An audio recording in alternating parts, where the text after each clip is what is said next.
So students, welcome to AIB Education at Study with Anas sir. Today I will be starting class 11th account chapter number 7 origin of transactions, sources, documents and preparation of voucher. So last class में हमने chapter number 6 complete कर लिया था, तो आज हम start करते हैं chapter number 7. So let's start. Source documents basically बता रखा है इसके अंदर an evidence of transaction and demand, यानी कि चैप्टर नंबर 2 के अंदर हमने पढ़ा था, थोड़ा सा बता रखा था उसके अंदर कि वाउचर होते क्या है. वाउचर बेसिकली क्या होता है, हमारा एविडेंस होता है ट्रांजैक्शन का. जो भी हम ट्रांजैक्शन कर रहे हैं, लाइक सेल से रिलेटेड, परचेज से रिलेटेड, या फिर कोई भी बिजनेस की ट्रांजैक्शन उसमें इन्वॉल्व हो रही है, तो हम एक वाउचर इशू करते हैं या फिर लेते हैं. वो क्या होता है, एक एविडेंस होता है, गवाह होता है कि ये हमने ट्रांजैक्शन इस डेट पर, इस दिन, इस तारीख पे करी है. तो ये एक एविडेंस के तौर पे यूज़ किया जाता है, an evidence of transaction and event. तो उसकी थोड़ी डेफिनेशन पढ़ते हैं. Source document is an evidence of transaction or event having taken place. It is of the prime importance in accounting because of transaction is based and factual financial information is evidence. For example as cash memo showing cash sales. Basically बता रखा है कि ये जो vouchers होते हैं ये कई तरीके के होते हैं. कई तरीके के मतलब अभी हम पढ़ेंगे, लाइक कैश मेमो, इनवॉइस और बिल. तो इससे हमें ये भी पता चलता है कि कौन सी ट्रांजैक्शन किस बेस पर की गई है, यानी कैश में की गई है और या फिर क्रेडिट पे की गई है, कोई माल वापसी आया है या फिर वापसी भेजा है हमने. तो ये सारी ट्रांजैक्शन ये रिकॉर्ड करता है हमारा वाउचर, और सॉरी प्रेजेंट करता है, हमें बताता है कि एक एविडेंस हमने इस दिन ये करी है, इस तारीख पे या फिर इस जगह से हमने ट्रांजैक्शन करी. वो बताता कौन है, वाउचर बताता है. तो उसमें पहला वाउचर बता रखा है कैश मेमो. कैश मेमो क्या होता है, cash memo is prepared by the seller. ये प्रीपेड किया जाता है सेलर की तरफ से when goods are sold against cash. और ये कब प्रीपेड किया जाता है, ये जब प्रीपेड किया जाता है जब गुड्स बेचे जा रहे हों अगेंस्ट कैश, यानी कि कैश के अंदर बेचे जा रहे हों गुड्स, तब इसको प्रीपेड किया जाता है. और प्रीपेड कौन करता है इसको, सेलर. जो सामान बेच रहा होता है वो इसको प्रीपेड करता है. तो जिसके अंदर कैश इन्वॉल्व होता है उसे क्या कहते हैं, कैश मेमो कहा जाता है. और क्या बता रखा है इसके अंदर हमें, देखिए बेसिकली ये बता रखा है कैश मेमो इस तरीके का दिखता है. तो जितने भी वाउचर्स हम बता रखे हैं ये हमें बना बना के प्रैक्टिस करनी है, क्योंकि मिड टर्म के एग्जाम में ये ज़रूर आता है. इन सभी में से एक ना एक वाउचर ज़रूर आता है कि ये वाला वाउचर बनाओ. ऊपर आपको ट्रांजैक्शन दे देंगे कि ये ट्रांजैक्शन करी है हमने, और आपको वाउचर प्रीपेड करने को बोल देंगे. तो आपको इस तरीके से वाउचर बनाना है. मुश्किल से ये 5 नंबर का तो आते ही आता है, 3 4 5 इस तरीके से. दूसरा बता रखा है हमें इनवॉइस और बिल. इनवॉइस और बिल क्या होता है, एन इनवॉइस और bill is prepared by the sellers when the goods are sold on credit. ये बेसिकली इसको भी सेलर ही प्रीपेड करता है. और इसको बनाया कब जाता है, इसको जब बनाया जाता है जब हमारे गुड्स सोल्ड हो रहे हो क्रेडिट के ऊपर, यानी उधार के ऊपर सामान बेचा जा रहा हो, तब इसको प्रीपेड किया जाएगा. तो बेसिकली हमारी क्लासिफाइड हो रही है ना, हो रही ट्रांजेक्शन. जब हम कैश में गुड्स बेच रहे हैं तो कैश मेमो बना रहे हैं, तो वो बता रहा है कि कैश में ट्रांजैक्शन की गई है. अब हम क्रेडिट में गुड्स बेच रहे हैं तो हम बना रहे हैं इनवॉइस और बिल, वो बता रहा है कि क्रेडिट में ट्रांजैक्शन की गई है. तो इससे काफ़ी क्लासिफाइड करने में ईजी हो जाता है हमें. ठीक है, तो ये बता रखा है कि इनवॉइस बिल ऐसे बनता है, ये भी हमें याद करना पड़ेगा, समझना पड़ेगा. तीसरा वाउचर बता रखा है receipt. Receipt voucher basically, receipt का मतलब कुछ आना. वैन कैश और cheque is received from a customer. ये जब प्रीपेड किया जाता है जब हमें कैश या फिर चेक रिसीव्ड हो रहा हो थ्रू ऑफ कस्टमर, कस्टमर से रिसीव्ड हो रहा हो. A receipt for the amount received is issued. The receipt is prepared in duplicate. The original copy is given to the party making the payment and the duplicate kept is for record. तो basically आपने एक चीज़ notice करी होगी या फिर कभी आपको कोई स्लिप मिली होगी, जैसे इंस्टीट्यूशन के अंदर भी मिलते हैं, हम भी देते हैं जब अपने इंस्टीट्यूट में पढ़ाते हैं बच्चों को, तो स्लिप देते हैं. तो क्या होता है, ओरिजिनल कॉपी तो हम स्टूडेंट को दे देते हैं, बट जो डुप्लीकेट कॉपी होती है वो अपने पास रखते हैं एज अ रिकॉर्ड के लिए कि इस बच्चे की फ़ीस आ चुकी है, या फिर इस बच्चे की फ़ीस इतनी आई है इस महीने, पहले से इतना रह गया है. इस तरीके से क्या होता है, एक डुप्लीकेट कॉपी हम अपने पास रखते हैं. ओरिजिनल कॉपी जो रहती है वो रहती है कंज्यूमर के ऊपर या फिर स्टूडेंट के ऊपर, वो डिपेंड करता है आप क्या कर रहे हो. ठीक है, तो ये बता रखा है रिसिप्ट होता है, रिसिप्ट वाउचर होता कैसा है, किस तरीके का होता है. तो थोड़ा सा और पढ़ते हैं. Making the payment as duplicate kept for record, it is had detail of date, amount, name of the party and nature of the payment. तो बेसिकली क्या बता रखा है, इसके अंदर क्या क्या चीज़ें इन्वॉल्व होती हैं. डेट की डिटेल होती है, अमाउंट का नेम होता है, अमाउंट होता है, और name of the party and nature of the payment. Payment का नेचर क्या है, और ये सब चीज़ें होती हैं। फिर हम आते हैं चौथे वाउचर पे, पे इन स्लिप। पे इन स्लिप का मतलब क्या होता है? It is source document use for depositing cash और चेक इनटू बैंक। ये वो सोर्स डॉक्यूमेंट का होता है, जब हम इसको यूज़ करते हैं तो क्या होता है, जब अपना कैश या चेक बैंक में दे रहे हो, यानी कि बेसिकली अपना पैसा बैंक के अंदर जमा करवा रहे हो, डिपॉजिट कर रहे हो, तब हम ये इशू करते हैं पे इन स्लिप। ठीक है। Pay in slip is form available from a bank. ये अवेलेबल होता है बैंक के पास। It has a counterfoil which is retained by the depositor. Nowadays, bank plays a box in which check along the field by pay in slip can be dropped. In such cases, counterfolio are not signed. The counterfolio of the pay-in slip given detail regarding the date, the amount in cash or check depositing a specific man pay-in slip is as follows. तो basically ये bank issue करता है, bank हमको देता है, ठीक है, कि कितना अमाउंट हम बैंक के अंदर डिपॉजिट करवा रहे हैं। ये तो आपने भी देखा होगा कि जब कोई किसी बैंक के अंदर पैसे जमा कराते हैं तो एक स्लिप मिलती है कि इतने पैसे हमने जमा करवा दिए, है ना। तो ये उसी तरीके से होता है, उसको पे इन स्लिप बोला जाता है, वो वाउचर ही होता है सब। अब आते हैं चेक के ऊपर। चेक का मतलब क्या होता है? Cheque is a document in return drawn upon the bank with which the account is held and is payable on और आफ्टर द ड्यू डेट। तो इसमें क्या बता रखा है हमें? Cheque is a document in returning, एक डॉक्यूमेंट होता है रिटर्न वाला, drawn upon the bank with which the account is held and is payable on or after the due date। ये बेसिकली क्या होता है? ये तब इशू किया जाता है जब अमाउंट हमें पेबल, हम अमाउंट दे रहे हो या फिर रख रहे हो आफ्टर द ड्यू डेट, यानी जो उसकी ड्यू डेट है उसके बाद। The bank supplies the cheques forms, the name of the party to whom payment is to be made is written after the word pay to. ठीक है। Then the amount is written both is words in the figures. A check is dated and signed by the drawer. The check detail are entered or the counterfolio, which remains with the account holder and is the resource voucher of recording the transaction in the books of account। तो basically ये इतना tough है नहीं। Check क्या होता है? Check का मतलब आपने देखा होगा कि चेक इशू करवा दिया और हम बोलते हैं कि भाई 7 दिन का टाइम है, 8 दिन का टाइम है, कि इतने दिन में पैसे निकालने हैं, तो उसी को चेक बोला जाएगा। तो इसमें ब्रीफली हमें वही बता रखा है कि चेक क्या होता है, जो कि हमने पढ़ भी लिया। इसको बेसिकली इसको रिटर्न बोला जाता है पे टू की वर्ड में। तो ये बता रखा है इसमें, both in the words and the figure. So आगे बढ़ते हैं। डेबिट नोट, ये इंपॉर्टेंट चीज़ है। डेबिट नोट क्या होता है?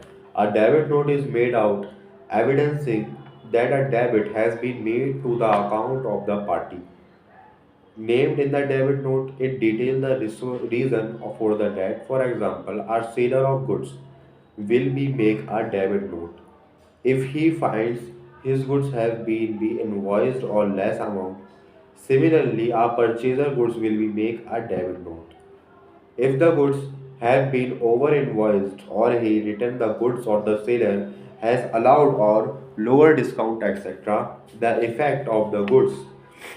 तो बेसिकली डेबिट नोट क्या होता है? डेबिट नोट जब इशू करते हैं हम, जब हमने कोई सामान सेल किया, ठीक है, सेल करने के बाद जो सामान सेल किया है वो वापसी आ गया, किसी कोई भी रीज़न हो सकता है, हमारे गुड्स ख़राब हो सकते हैं, या फिर वहाँ तक पहुँचते पहुँचते कुछ गुड्स में खराबी आ गई, या उसे हमें तुम्हारे गुड्स पसंद ही नहीं आए, कुछ भी रीज़न हो सकता है। तो बेसिकली जो हम माल सेल कर रहे हैं वो कैश में किया है, क्रेडिट पे किया है, वो अलग बात है। जो माल हम सेल कर रहे हैं जब वो वापसी आ रहा है हमारे पास, तो हम डेबिट नोट इशू करते हैं कि इतना माल हमारे पास जो हमने सेल किया था वो वापस आ गया है। ठीक है, उसको डेबिट नोट बोला जाता है अकाउंटिंग की भाषा में। अब बात करते हैं क्रेडिट नोट की। देखो, क्रेडिट नोट का बेसिकली क्या मतलब होता है कि credit note is made out the evidencing the credit has been granted to a debtor. For example, if a customer return goods previously invoiced, the customer is allowed further discount and credit note is issued. The effect of credit note is that the amount of the customer independence is reduced if already settled। तो basically इसको easy भाषा में समझें तो credit note का मतलब क्या होता है? क्रेडिट नोट का मतलब होता है कि हमने सामान कोई परचेज़ किया, फॉर एग्ज़ाम्पल हमने 10 जीन्स परचेज़ करी। 10 जीन्स परचेज़ करने के बाद जो है उसके अंदर 2 जीन्स जो है वो ख़राब निकली, तो उसको मैं अपने पास थोड़ी रखूँगा। उसको तो मैं दुकान वाले को वापसी भेज दूँगा कि भाई तुम्हारा ये सामान ख़राब निकला है, मुझे पैसे वापसी दो। तो जब कोई ऐसी ट्रांज़ैक्शन हमने परचेज़ कर लिया हो कोई सामान और जो वो वापसी जा रहा हो, तो हम क्रेडिट नोट इश्यू करते हैं, ठीक है? क्रेडिट नोट का बेसिकली क्या मतलब होता है? Purchase return. और डेबिट नोट का सेल्स रिटर्न। तो बस इतना ही बता रखा है डेबिट नोट क्रेडिट नोट क्या होता है, और ये बता रखा है कि वाउचर बनता कैसे है। डेबिट नोट क्रेडिट नोट का काफ़ी सिमिलर है, बस इनमें बता रखा है कि अगेंस्ट किसके किसके बेस पे हो रहा है और इसमें किसके बेस पे हो रहा है। वाउचर्स, तो वाउचर की तरफ पढ़ते हैं। वाउचर्स क्या होता है? Voucher is a document evidencing a business transaction. आपने कई बार पढ़ लिया कि बिजनेस ट्रांजैक्शन का एक एविडेंस होता है, एक सबूत होता है कि हमने ये ट्रांजैक्शन करी है। It flows from the above definition that when a transaction is entered into an evidence to that effect is also established. Such as evidence are sources document on the basis of source documents. Basically, vouchers जो होते हैं वो depend करते हैं हमारे document, हमारी transaction के base पे कि हम किस तरीके की ट्रांजैक्शन कर रहे हैं, और उसी के मुताबिक क्या बनते हैं हमारे वाउचर इशू होते हैं, लाइक कैश मेमो, इनवॉइस और bill, debit note, credit note, इस तरीके से। जो टाइप्स ऑफ वाउचर बता रखा है हमें, सोर्स वाउचर और सोर्स डॉक्यूमेंट और सपोर्टिंग वाउचर, ये तीनों नाम अलग अलग हैं पर मतलब सबका सेम ही है। तो पहले ये पढ़ते हैं, source voucher, source document, supporting voucher, ये क्या होता है?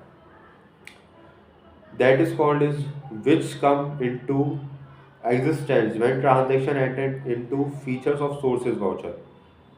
ट्रांजेक्शन जब एंटर करी जाए, इसके फीचर बता रखे हमें। इट इज़ रिटर्न डॉक्यूमेंट, ये रिटर्न डॉक्यूमेंट होता है। It contains complete detail of the transaction, इसमें कंटेन लिखा जाता है properly fully detail of transaction कि जो ट्रांजेक्शन करी उसकी सारी डिटेल हमारे पास कैप्चर्ड होती है। और उधर रखा है it is a proof of a transaction having taken place, यानी कि जो ट्रांजेक्शन हमने जहाँ से परचेज करी या फिर जहाँ पर हमने सेल करी उसका हमें प्रूफ होता है हमारे पास। It is generally for a business transaction, इसको यूज़ किया जाता है बेसिकली बिजनेस ट्रांजेक्शन में। It is a sign by the maker, maker sign करता है इसको, जो बनाता है वही साइन करेगा। अब टाइप्स ऑफ वाउचर में पहला तो वाउचर हमने पढ़ लिया, ये काफ़ी जो सारे वाउचर्स होते हैं सिमिलर होते हैं, तो कंफ्यूज होने की ज़रूरत नहीं है। एग्जाम के अंदर आपको एक सिंपल वाउचर ही पूछेगा, ये नहीं पूछेगा कि टाइप्स ऑफ वाउचर में source voucher, source document, supporting voucher बता दो। इन तीनों नाम में से आपको कोई एक नाम दे देगा कि इसका मतलब बताओ कि क्या होता है। तो लगभग हम अभी तक पढ़ते हुए आ रहे हैं, सबके वाउचर का मतलब सेम ही कि एविडेंस होता है, सारी डिटेल लिखी हुई होती है, जो हम ट्रांजेक्शन करते हैं उस पर डिपेंड करता है कि अब क्या कर रहे हैं, कैश वाली कर रहे हैं, क्रेडिट वाली कर रहे हैं। सो ये सब अगर हम लिख देंगे तब भी हमारा काम बन जाएगा। तो दूसरी टाइप से बता रखा है, दूसरा टाइप बता रखा है वाउचर का, अकाउंटिंग वाउचर्स। अकाउंटिंग वाउचर्स क्या होते हैं, इसके फीचर्स पढ़ते हैं। It is a return document, ये भी रिटर्न डॉक्यूमेंट होता है। It is prepared on the basis of evidence of transaction, ये प्रिपेयर किया जाता है एक बेसिक के ऊपर, एविडेंस के ऊपर ट्रांजेक्शन की। सोर्स डॉक्यूमेंट, ठीक है। It is analyse of a transaction, ये यूज़ किया जाता है अपनी ट्रांजेक्शन को एनालाइज करने में। क्या करने में? एनालाइज करने में। It is prepared and signed usually by an accountant and counter signed by the authorise side. तो बेसिकली जो हम अकाउंटिंग वाउचर इशू करते हैं उस पर अकाउंटेंट साइन करता है या फिर कोई ऑथोरिटी सिग्नेचर करती है, ठीक है। तो इसकी हम थोड़ी डेफिनेशन पढ़ते हैं। Accountant has with him source of supporting voucher और cash payment, cash receipt, invoice for credit purchase and sales. Yet before recording in the books of account, these sources vouchers are analyzed to determine which account or accounts are to be debited and credited. The decision is recorded in document term accounting voucher. Basically decision लिया जाता है ये accounting voucher के through. Thus, we can say that the accounting voucher is a written document containing the analysis of business transaction। तो basically accounting voucher का क्या work होता है, हमारी बिजनेस ट्रांजेक्शन को प्रॉपर वे में एनालाइज करना for accounting and recording by accounting recording purpose, ठीक है। प्रीपेयर्ड बाय द अकाउंटेंट, इसको प्रीपेयर्ड करता है अकाउंटेंट, करता है इसको prepared on the basis of supporting voucher and signed by another authorised person. तो और ये बेसिकली किसके ऊपर होता है? सपोर्टिंग वाउचर, वाउचर को सपोर्ट करने के लिए कि भाई आपने एनालाइज कर लिया है। और इसको साइन क्या करता है? कोई अनदर अथॉरिटी साइन भी कर सकती है, कि अकाउंटेंट भी इसको साइन कर सकता है, कोई इशू नहीं होता। तो अब अकाउंटिंग वाउचर की भी हमें कुछ टाइप्स बता रखे हैं कि इनके अंदर क्या टाइप्स होते हैं, टाइप्स ऑफ अकाउंटिंग वाउचर के। तो पहला होता है इसके अंदर कैश वाउचर। कैश वाउचर क्या होता है? Cash voucher basically, cash voucher is the voucher prepaid at the time of receipt or payment of cash and includes receipt and payment through the checks. Cash voucher can of the two types, namely credit voucher and debit voucher. Credit voucher and debit voucher. तो basically पहला बता रखा है हमें, तो पहले हम समझते हैं कैश वाउचर होता क्या है। Cash voucher is the voucher prepared at the time of receipt, receipt के बेस पे, रिसिप्ट और पेमेंट इन दोनों के बेस पे प्रीपेयर्ड किया जाता है। वो किस में होनी चाहिए? वो कैश में होनी चाहिए। And includes receipt and payment through the cheques, cheques वाली भी इसके अंदर इंक्लूड होती है। इसके अंदर दो टाइप्स होते हैं इसके, पहला क्रेडिट वाउचर, दूसरा डेबिट वाउचर। क्रेडिट वाउचर क्या होता है? Credit voucher are prepared when cash is received, cash may be received against a sale of goods. Credit voucher वो होता है जब हमें कैश कोई रिसीव्ड हो रहा हो, ठीक है, जब कैश रिसीव्ड हो रहा हो, जब हम क्या इशू करते हैं, क्या बनाते हैं? क्रेडिट वाउचर बनाते हैं। अब कैश भाई किस किस तरीक़ों से आ सकता है? पहला आ सकता है सेल कर दिए गुड्स का हमने, फिक्स्ड एसेट सेल कर दिए, इन्वेस्टमेंट आई थी उसको बेच दिया कोई, रिसिप्ट आ गई हमारे पास, जो हमारे डेटर्स थे उनसे पैसा आ गया, बैंक से पैसे निकाल लिए। तो बेसिकली पैसा किसी भी तरीके से आ सकता है। तो जब हमारे पास कैश रिसीव्ड हो रहा है तो वो क्रेडिट वाउचर के थ्रू एनालाइज किया जाता है, मतलब टाइप्स ऑफ अकाउंटिंग वाउचर में आता है। अब बात करते हैं डेबिट वाउचर की। तो यहाँ बता रखा है the credit voucher give the following information, कि क्रेडिट वाउचर के अंदर क्या क्या इन्फॉर्मेशन गिवन होती है। ये ज़्यादा टफ है, नहीं से बता रखा है कि नेम होता है, डेट होती है, अमाउंट होता है, ट्रांजेक्शन्स होती है, बेसिकली ये सब चीज़ें होती हैं। तो हम डेबिट वाउचर की तरफ पढ़ते हैं। डेबिट वाउचर क्या होता है? Debit voucher are prepared when payment is made. Debit voucher वो होता है जब हम पेमेंट दे रहे हो, पेमेंट इज मेड, ठीक है।